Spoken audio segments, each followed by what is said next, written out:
अस्सलाम वालेकुम भाईजान। ये है गुलिस्तान जोहर ब्लॉक 10। ये है यासिर टेरेस। ये भी तकरीबन कोई 5 बजे का वाक़या है। पूरी बिल्डिंग ही धंस गई है। अभी अल्लाह जानता है कोई ज़लज़ला आया है या बारिश की वजह से। यहाँ से ये देखें ना, एक तो ये डंडे मंडे सब टूट गए। ये देखें, ये ग्रिलें वरिलें सब टेढ़ी हो गई हैं। वहां से भी धीरे धीरे टूटता जा रहा है सारा।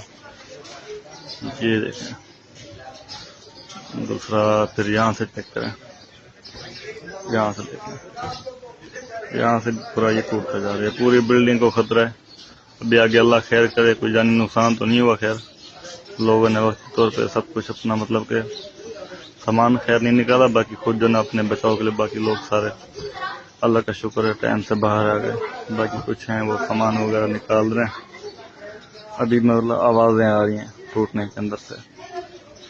बाकी अल्लाह पाक खैर करे।